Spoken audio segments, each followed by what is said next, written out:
Okay, looks like we're good. Final check, just to make sure. Okay, good to be back. It's been about a week. I've been busy with the Gnosis retreat, and it's been going amazing so far, but we had some trouble getting our internet set up. Took a few days, so been a little bit out of commission, but it's been an amazing week, and this is going to be a really good stream because the subject of symmetry and synchronicity is very near and dear to my heart, and I really think that I have some layers of this sort of occult knowledge, I guess, that people generally aren't aware of, and it really is an amazing thing once you wrap your head around it. So before we get into the more subtle layers of symmetry and how they express in the universe, I actually have a pretty amazing synchronicity story from the retreat. I'm still surprised looking at this box and being reminded of it. So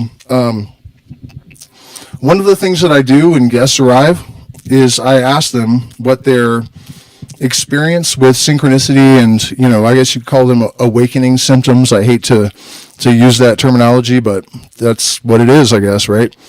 And so this particular guest said that he hadn't really had much. And I said, well, once you start working with the medicine, chances are that's going to change. Sure enough. So the next night we had some medicine, and he had never heard fish. And I thought that was tragic. So I fixed it. And before I put the song on, I told the story of how the first time I saw fish, I was sitting in the audience, of course, tripping on mushrooms. And I was thinking, there's no way humans could make music this precise and technical and improvise. They've got to be aliens or something. And from the stage, I hear, yes, yes, yes, yes, yes, yes, yes, yes, yes. And I thought I must be imagining it, but I actually got a copy of the bootleg later. And it's The Gorge from 2000. You can go check it out yourself. It really happened. And then I thought, so is this some kind of secret? There are aliens all around us and we don't know? And they go, shh, right? So I tell them the story. And then I put the fish on.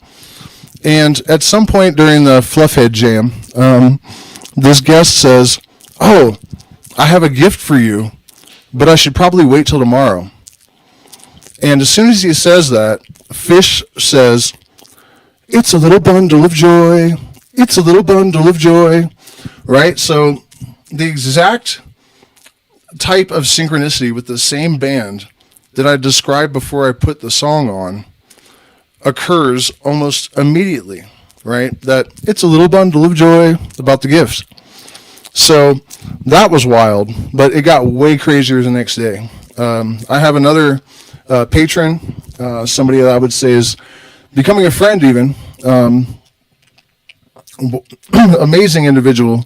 We had a voice chat for the first time the other day, and I was completely blown away by this person. But in other news, he had decided to take initiation with the Freemasons, or at least to have a meeting with them, right? So he sent me a message talking about this, and I go downstairs, and this guest that had mentioned the gift is sitting at the dinner table, and I had told him about this meeting with this other patron and the Freemasons, and so we start, talking about Masons and just general mystery stuff, but mostly about Freemasonry. And if you follow me, you know about my history as an outlaw. So first of all, look at this. Let me get that in focus.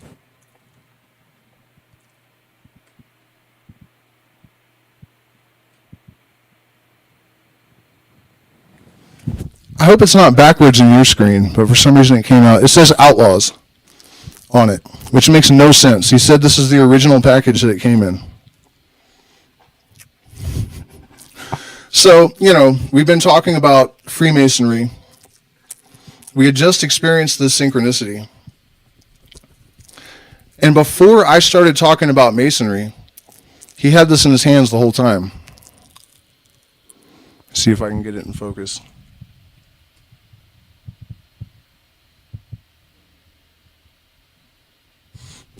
So after this rant about Freemasonry and telling him that synchronicities would start to occur more often after taking this medicine and starting this work, he just hands me this gift, which not only is a Masonic ring, but it, for whatever reason, came in a box that says Outlaw on the cover. So I just wanted to share that before we get, a little bit deeper into the magic of symmetry. There's so much to say about it, and it's such an extraordinary thing that it's almost difficult to figure out where to start. But let's start with Jung, because Carl Jung coined the term synchronicity, because he had observed that when he was able to assist a patient in creating a dialogue, building a bridge between the conscious and the subconscious, that these coincidences would occur. But they're not normal coincidences. They are generally extremely improbable and also have some sort of conceptual continuity with the internal workings of the person experiencing them. So the first major instance of this, he was talking to a patient, and this beetle made a cameo in the dream of the patient. And as she's talking about this, that specific type of beetle, which according to Jung was either not endogenous to that area or at least very rare, happened to fly in the window and land between them. And so he noticed this, and as he continued this work with individuation, he noticed more and more and more of these patients were describing these things. And then he started to experience them himself. And so in order to provide a mechanistic basis to explain how these things actually manifest in a deterministic sense, he said that they are expressions of higher orders of symmetry. And that blew my mind when I discovered that, because for years before reading that, I had felt that the best description or explanation of synchronicity was that because the all is mind, when you create more homeostasis between the conscious and subconscious mind, it is the same as your internal experience and your external experience. You could think of the external world as the subconscious expression. And when you create this balance, this symmetry, you start to experience things that are expressing in the external world that have symmetry with your internal experience. And this actually resolves a lot of issues with the idea of synchronicity, because a lot of people, and rightfully so, that are critical of this idea, not only, I should also mention the fact that one of the most, substantial criticisms of this is that if you consider how much information we're processing from moment to moment, second to second, the probability that there would be extremely improbable and apparently meaningful coincidences is actually far higher than not. Right? So, that's that's valid. But they can be so specific and so improbable that even people like Michael Levin, PhD, I think he's a biologist, but he's probably more well known specifically for work with the electromagnetic field and morphology. He recently said in an interview that the best evidence we have that we are part of a higher intelligence, and the best indicator that that is true, is synchronicity. Right? So, just trying to, frame this in a objective way. So these higher order symmetries, right? How do they express beyond synchronicity? And this is where things really get interesting and really get incredible, because the precedent for this, the description I gave in the video description, was that these symmetries, they're not just structural in the universe. They're not just Fibonacci. They're not just beauty and order, right? All of the beauty that we perceive is a perception of symmetry. All of the order in the universe comes from symmetry. So what does it mean to say that they transcend system boundaries, right? Form and function. This is heady stuff. So we'll start with the earliest and I think probably most profound recognition of this that I'm aware of, at least. As above, so below, right? The golden mean, the golden ratio.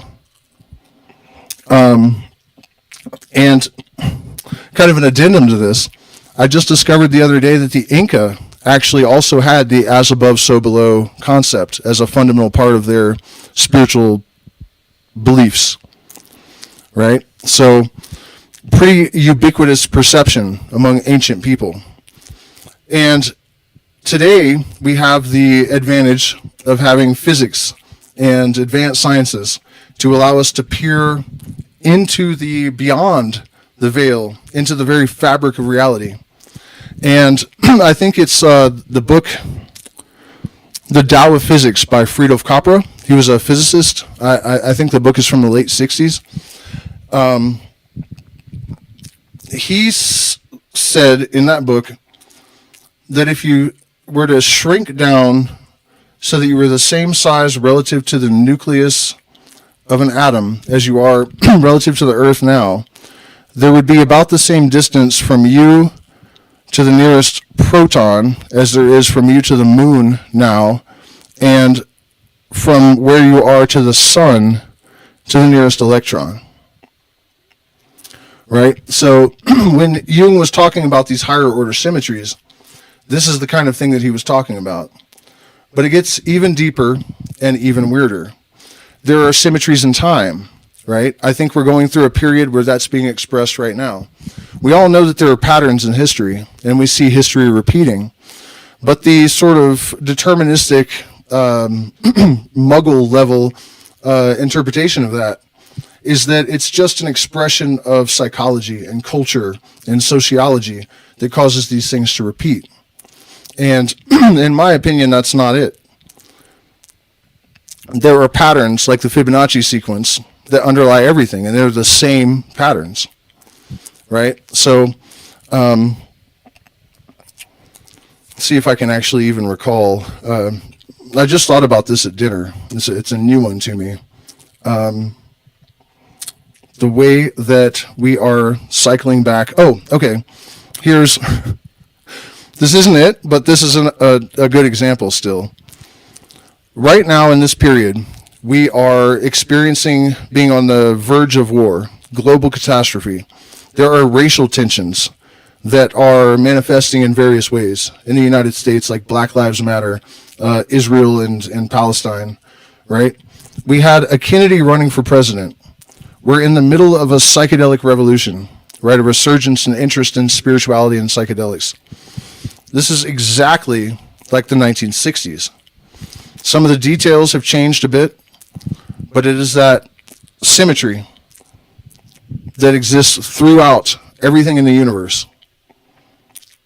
Down to the fact that there was a Kennedy running for president. You know what I mean? All the other details consistent. So that is a wonderful example of this.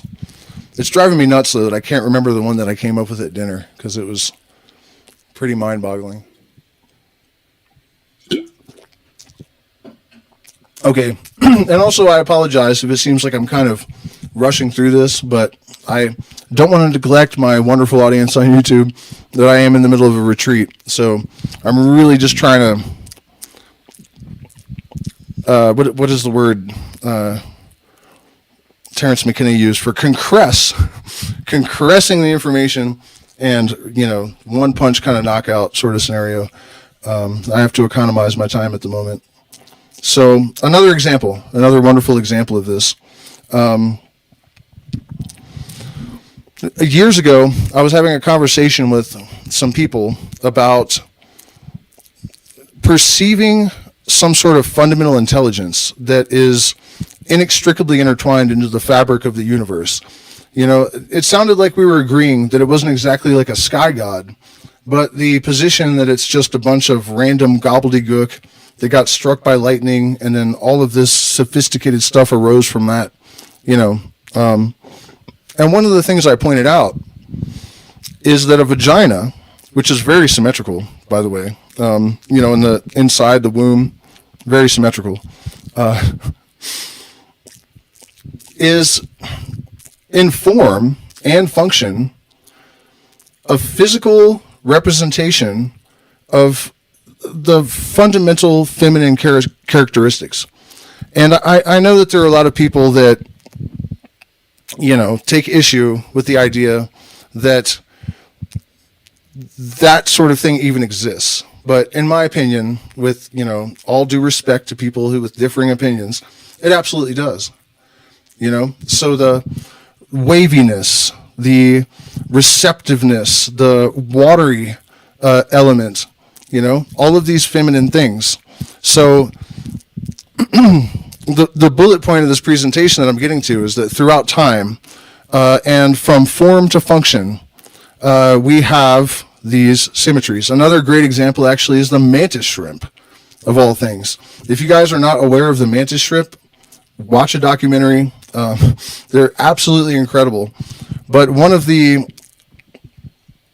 I guess, characteristics of these fucking weird things is that their punch is so fast and powerful that it actually causes a pocket. It's not an air pocket. There's no air in it, but it causes a pocket that collapses and causes, it's hotter than the surface of the sun, and it causes light to be released.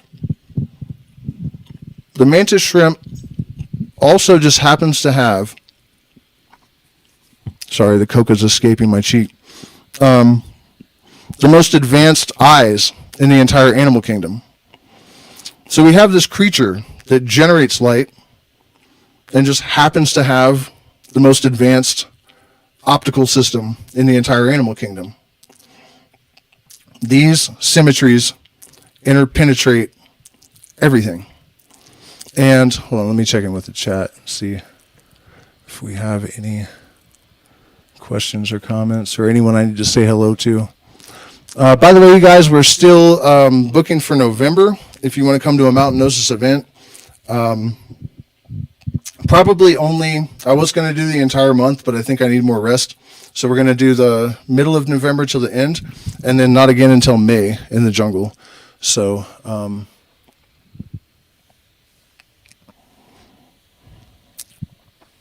so yeah, that's happening. Man, I feel out of practice or something. It's been so long since I've streamed. I feel like there were all sorts of ideas that had coagulated and have now dissipated. But let's go all the way back to the beginning and talk about how this all happened, because this is a really interesting concept.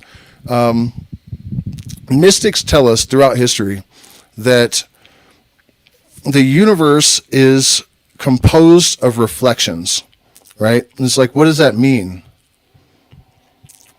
One of the best ways that I've heard this described was a guru I never saw. A friend of mine told me about this. Supposedly the guru was kicked out of the United States just for teaching people this, that it's all one thing doing one thing, right?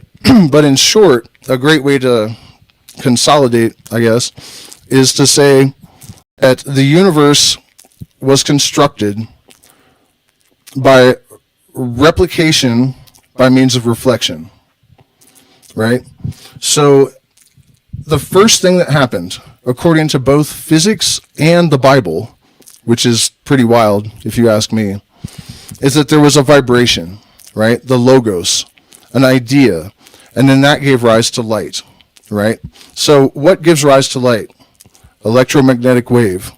And if you slice that wave in the center as it oscillates, it's symmetrical on both sides. So that oscillating symmetrical wave compelled all of the chaotic energy in the primordial soup of creation to order because of this symmetry. And because of that initial impulse or fundamental constituent that is reflected in all the other aspects, this symmetry expresses between form and function, gender and genitals, time and space. It is present in history.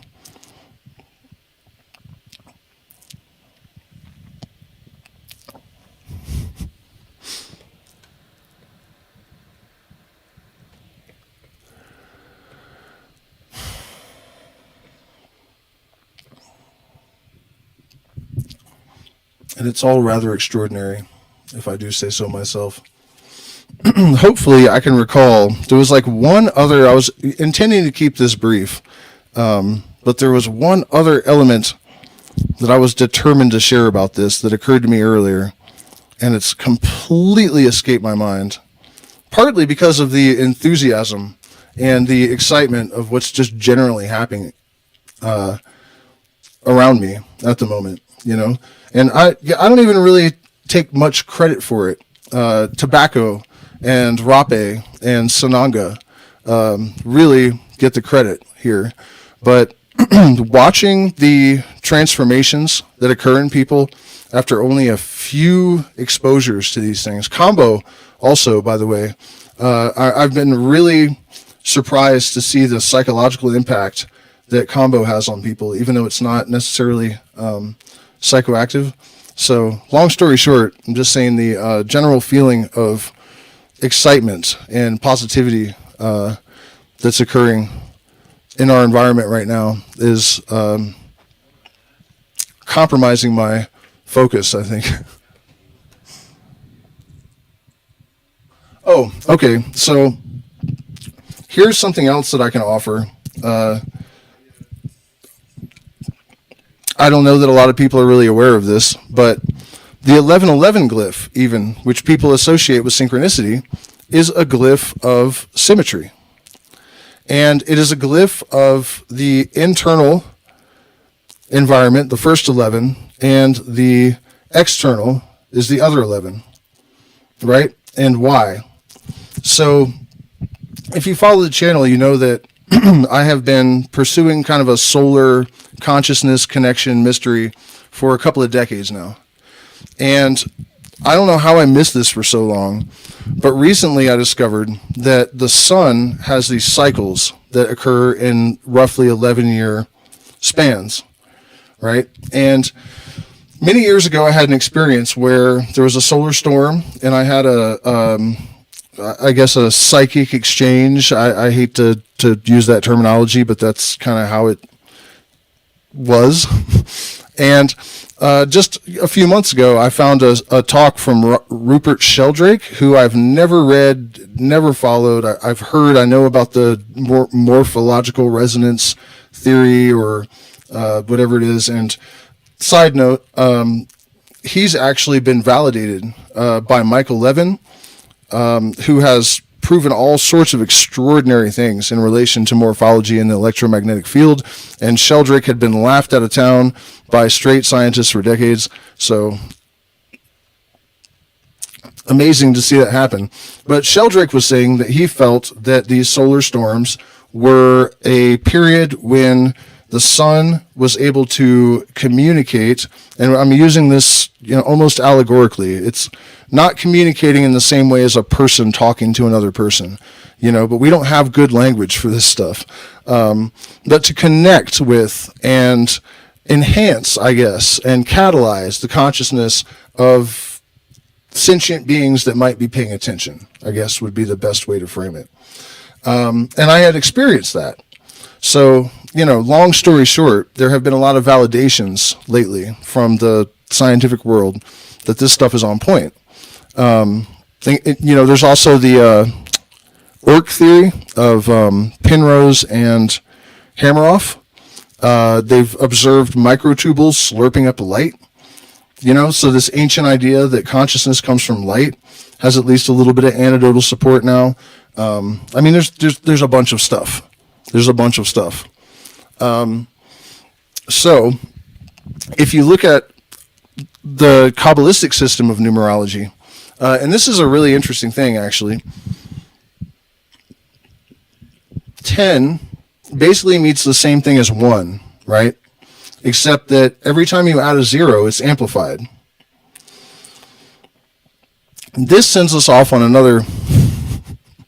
different tangent that's definitely worth noting, and that is in the mystery tradition, the Western occult tradition, one of the fundamental tenets is that everything contains its contradiction, and everything is actually nothing, right? And this is an idea that is thousands of years old, and in the last 100 years or less, we have pointed electron microscopes at matter and discovered that it's pretty much nothing. Even the glyph of 0 has a line that you could follow infinitely, and then nothingness in the center. So why is it that if you add nothing to a 1, it gets bigger, and you add another nothing, and it gets exponentially bigger? My opinion, these are deep, powerful secrets, and we just take it for granted and don't ask these questions. But like I said, it's kind of off subject. I'll do another stream maybe where we'll get deeper into the weirdness of the number 0. But in this case, the reason that 11 is considered the number of magical expansion is that cycles are completed at 10, right? This is the resolution of a phase. And then the 1 is the defining, like, not the ego exactly, but this is a thing, when you have 1, this is a holistic system, right? So after 10, you have another 1. This system is the same, the individual is the same person, but they have amplified, they have expanded. We have moved beyond the 10 to the 11. And so if it's true that these solar cycles are connected to our consciousness, and I am 100% certain of that for myself, and I'm not certain of much of anything, really. I try very hard to not be certain of stuff. Work with all my might to remain in a if kind of position on just about everything, but this, pretty fucking confident about at this point. So if our consciousness is connected to these solar cycles that move in these sets of 11, and we have this concept of 11 being the number of magical expansion going back hundreds of years, the connection should be pretty obvious there. And also the fact that, forget about 1111, just the number 11 expresses this symmetry.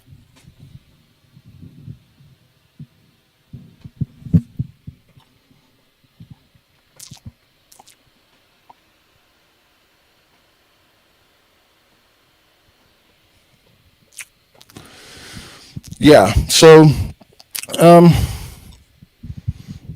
I'm almost just stalling, hoping I remember this other example of symmetry. I remember it had something to do with time and cycles. But honestly, I feel like I've made my point here. This symmetry expresses through all systems. And in terms of utility, the initiate, the magician, the adept, those of you that might believe in the Illuminati, the Bene Gesserit from Dune, if you've seen that movie or read that book, they actually talk about how they know they reincarnate, so they plan things for 1,000 years, right? So that's an extreme example. But, before I check out, I wanted to offer something pragmatic and applicable. And I'm a strong believer when it comes to spirituality, we need to shift the paradigm away from faith to certainty, right? I think faith, asking someone to have faith, is an insult to their intelligence and sovereignty, right? We should have certainty. So I gave all these examples to kind of lay a groundwork that you can build upon. So once you have, just cause to take this stuff seriously. The way to apply it is that you can look at patterns in history. Terence McKenna talked about this a lot with his novelty theory, right? But we can see what happened the last time there were racial tensions, war brewing, psychedelic renaissance, increased interest in spirituality. What happened? And a Kennedy running for president. What happened? What happened next? And so how do we prepare for these eventualities that are inevitable because they are a mathematical certainty? Because there's no escaping the rule of natural law. And symmetry is one of the absolutely fundamental constituent parts of the rule of that law. And so in macro and micro, you can anticipate what's coming in the global, historical, kind of that level. And then in micro, you can anticipate movements and developments in your own life by being aware of the symmetry. A lot of people talk about following synchronicities in terms of, interpreting them and trying to extract the signs, symbols, hints, clues, writings on the wall, the rest is up to you, that kind of thing.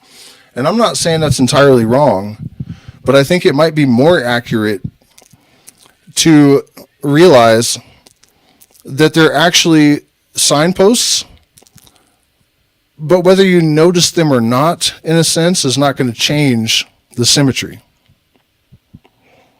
Being aware of them is informative,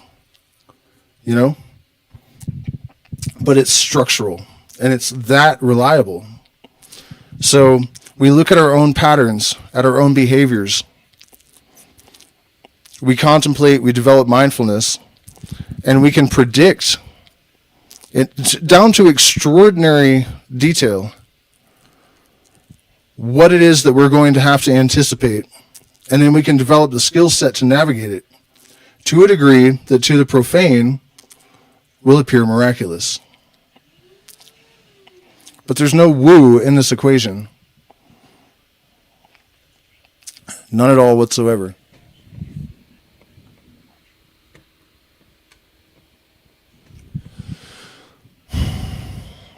That all just made something else occur to me that has also escaped my mind. So, rather than rambling on, I'm just going to check out because I just have a lot on my plate right now. And I'm definitely going to still pop on and offer what I can when I can, but we're going to be very busy for the rest of the month. So I want to just thank all of you guys out there that have supported us for all of these years and encourage those of you that haven't to do so. Like, we have 11 viewers and 11 likes at the moment. So become a patron, join our secret streams. If you're interested in attending Mountain Gnosis in November, shoot me an email, and I'll probably do a part 2 because I'm thinking as soon as I click the end stream button, all the stuff that I couldn't recall is going to just come right back, and I'm going to record it in my phone. So,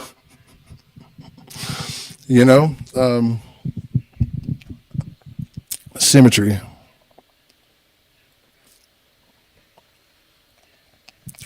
I almost said it's a beautiful thing, but that's, it literally is beauty.